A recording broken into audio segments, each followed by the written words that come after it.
Hey everybody, it's Aiden Fraser here, and today I am going to share with you, quite simply, 5 ways in order to catch more clients, whether you are a coach, a consultant, an agency owner, a marketer, you identify as something else, but lead generation, namely getting clients, people that pay you, that is maybe your priority or your focus. This video is designed for you. If instead you are a pug, this is not a video for you. I'm sorry. Leave now. Okay, so for everybody else, let's go ahead and dive right in. So the first thing that I think is important. So for everybody else, the first thing that is definitely crucial is that you want to make sure you are choosing an offer or that you know what the hell you're selling, okay? So there are 3 main segments where you can target and potentially help people and they would benefit to some extent, okay? So the first one is health. That somewhat is self-explanatory. Your physical wellness, nutrition, fitness, going to the gym, watching what you eat would be nutrition. And then there's the other side of things that still falls under health, and it's not as tangible. So maybe that has to do with spirituality, or maybe it has something to do with your mindset, for example. Then there is part of the Venn diagram that is associated with making money. Wealth is the label for that one. And that one also is somewhat self-explanatory. So if you help specific types of businesses or entrepreneurs in a specific niche industry field to get more clients, to convert more from their website, etc., that would fall under that category. Maybe instead you're somewhere else in the Venn diagram helping people with their relationships, with bonding, with intimacy, sex, so forth. Those types of connections would fall under the umbrella or the label relationships. So it's really crucial that you are aware of what your main priority focus actually is and who you're serving, who you're helping. And the reason is because, well, knowing who you're helping will allow room and space for you to perform research and identify specifically what are the problems going on for that type of individual.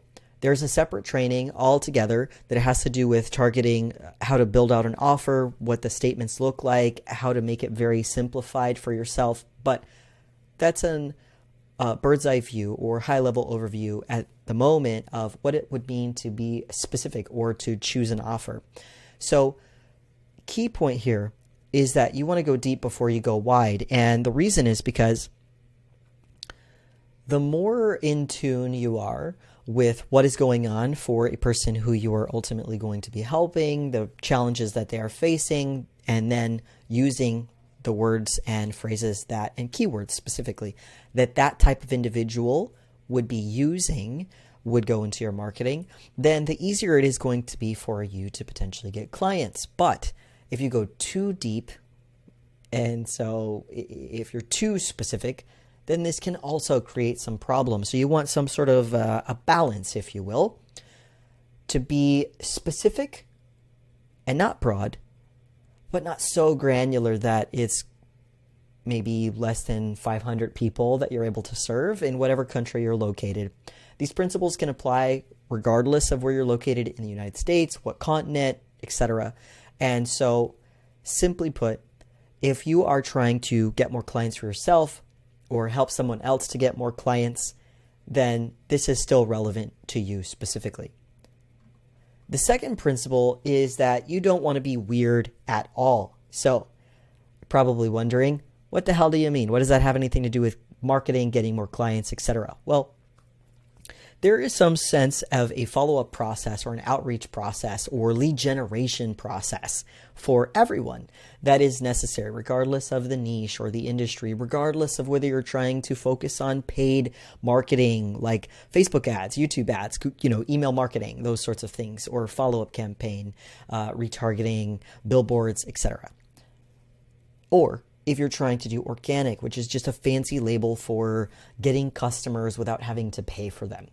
So the not being weird principle is crucial because nobody likes somebody who is a stage 5 clinger. Nobody likes somebody who is annoying, right? You, I'm sure, at some point in your life have gone to a store and maybe you weren't treated very well, or you had some clerk or cashier or a store representative of some sort who was just kind of following you around and just watching your every move. I mean, potentially, at least it's happened to me. And it's not like they didn't want me there, and that's the reason why they were eyeballing me, but it just felt like I could smell them waiting for the sale, or waiting for me to ask that I needed help, or just making the situation awkward. And I left. I didn't buy anything. And in the few circumstances that I can recount for myself where I did decide, oh, okay, this, is cool, I'm going to go ahead and buy it, especially in these types of stores where they're commission only, they didn't leave a good impression. So I didn't want to give that person any type of credit. So the point here is, don't be weird, don't be clingy, don't send multiple emails, DMs, voicemails without context, without some sort of rapport, is really what I would isolate there. Think of it like dating. If somebody were interested in you, if you are interested in dating, or maybe you're currently in a relationship of some kind that you're committed, and you want to think back to the time frame before you got to this situation where you're married, whether you have children or not, or maybe you have a significant other of some sort, or even your friends, right? These relationships, these connections, if the person was annoying, very in your face, kept bugging you, you're not inclined, right, to kind of stick with them. So again, case in point, the more clingy you are, the less anyone wants to fuck with you. So I think that one's pretty obvious there. Now, third pillar, you want to fall in love with solving problems. So especially if you're just starting out, then it's really crucial that you are looking for these glaring problems that are relevant to that type of person in that kind of industry or segment of business, or the health sector, or relationships, whatever they're encountering, that current challenge that they are faced with. The things that are problematic for them, or concerns that give them a sense of unease, make them unhappy, make their life or their business or their relationships difficult, right? And it really is amazing when you pinpoint or isolate only the experiences or qualities or challenges that are so annoying, so under your skin, fuck, this is annoying, I wish that I could solve this, but I just don't have time kind of problems that your ideal client needs solved. And then you could basically tackle those and go after those kinds of issues, especially if you are just starting out and maybe you're going to provide that kind of service for that coach, that consultant, that client, that entrepreneur, that type of individual who you know you can help. There is a pro tip that I'd like to provide to you, and it is that if you are specifically just starting out, it is important to bear in mind that you select an industry that you have some semblance of awareness or knowledge, or that you enjoy, because if you are building a business, this is your business, somebody else's business that you operate in, you're just trying to figure out how to make more sales, it's important that you care about the issue, or you have some sort of emotional and logical connection to it, so that you are able to invest yourself systematically in a way that is going to be conducive to you actually succeeding. So, once again, simple terms, give a shit about what you are doing, fall in love with solving problems, and it will be that much easier, especially if that niche is saturated. Fourth pillar, you want to make sure that you are talking to people every single day in some capacity, okay? The cool part about this is you don't have to be an extrovert. You don't have to be super outgoing at all. You don't even have to leave your house. I mean, I would encourage that you do leave your house. Nobody likes a hermit or a pug who stays home all day. But if you, let's say, are a individual who is trying to market something, a course, they're coaching, they're consulting, get more clients, and so forth, which is the whole reason why you're watching this video. then just remember that the next opportunity is around the corner, right? So you want to stay open-minded to these types of opportunities, whether it's a DM that you have sent and then a person responds to you, or a friend request somebody else sent to you, and then you follow up and you outreach, and then you connect and get to know them and find out what's going on for them, uncover a pain point, and boom, lead to a sales call. I mean, in an ideal world, that's ultimately how it would go, right? Or LinkedIn, of course, is called a connection request, but same concept. You're connecting. So there's those types of opportunities. There's also the types of opportunities in person. You take an Uber ride. You go to a networking event. You are having brunch somewhere. You go on a cruise, wherever, right? The point is that you have to be willing and open to having conversations with individuals and being able to connect with them, because at the end of the day, no business exists just simply for the sake of being a business that is either a online business or a brick and mortar location. The core reason that these types of businesses exist in the first place, no matter the segment that they are designed to help, is because there are people who they serve. There are people who need the help that these types of businesses, no matter the method or the platform or the vehicle in which they are delivered or provided, exists. There are people at the core of why these products and services are relevant and necessary. So again, stay open-minded. The fifth and final pillar that I want to emphasize right now, it has to do with your confidence. Confidence leads to competence. So this one really does tie into your mindset, where you are mentally. It's a whole other ball of wax that is worthy of its own video that I do intend to create or make for you. But at the moment, let's just prioritize and keep it simple. In order for you to get confident in what you are selling, what you are doing, and to have the conviction to be able to get more people to listen to you, to be attracted to what you're saying and be like, oh my God, I need that. I need to buy that. Or yes, I love it. I want to work with you. I vibe with you, etc. You have to believe deeply in your person that you are fucking amazing. Okay? And let me just tell you this. This is what works for me. I don't know if it's going to work for you, but I sure hope it does.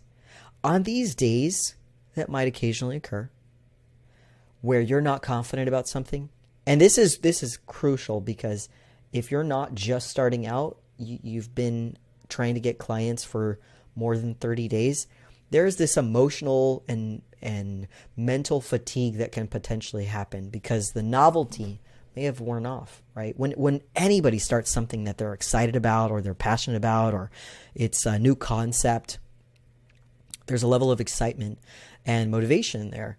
But sometimes that can wane, that can die down. So you can't count on motivation alone.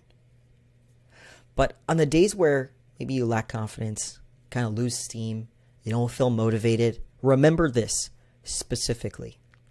There are people who are uglier and dumber than you making money right now from selling a course, coaching, consulting, freelancing, what have you, right? Some sort of service maybe that they're contracting out.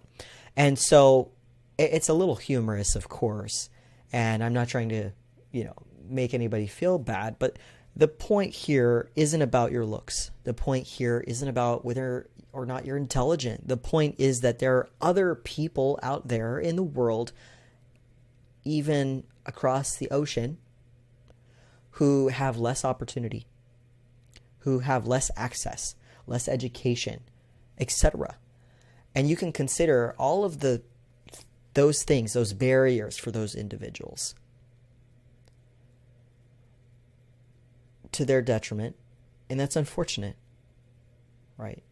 And you have people who that's not the barriers they have. Maybe instead the barriers are that they're not attractive, or unfortunately, they don't have a whole lot to offer.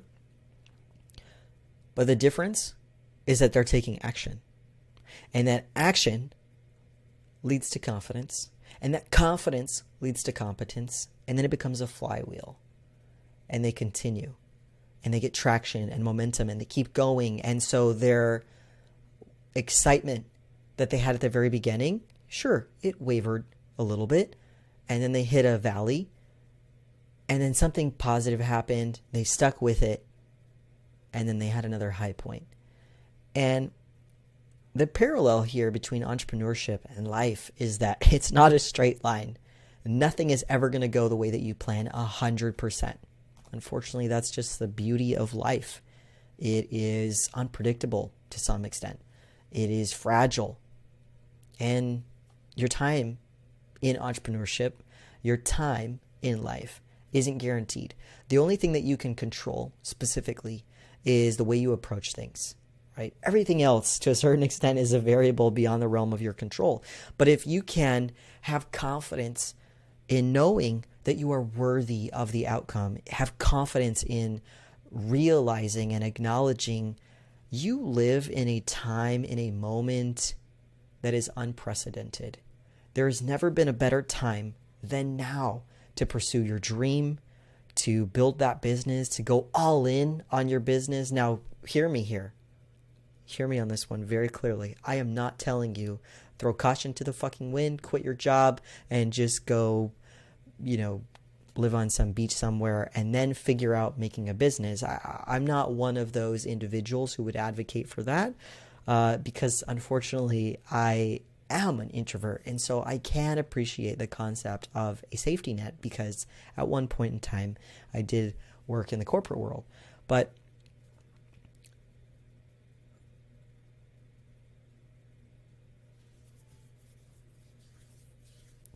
on the days that you're not confident, just remember that there are people who are uglier and dumber and less worthy to a certain extent than yourself, right? The difference is that they are making money from coaching, consulting, selling their courses, their program, services, contracting out, whatever the label is that you want to assign to it, right? That aligns with what you're trying to accomplish or trying to do. And these people have broken through barriers and made it happen for themselves because the thing that separates them from you is that they took action. And it's not enough for you to have information. It's really, really necessary that you are taking action consistently because that action is going to lead to your confidence. And that confidence and competence is going to continue to lead to conviction, and it'll become a flywheel.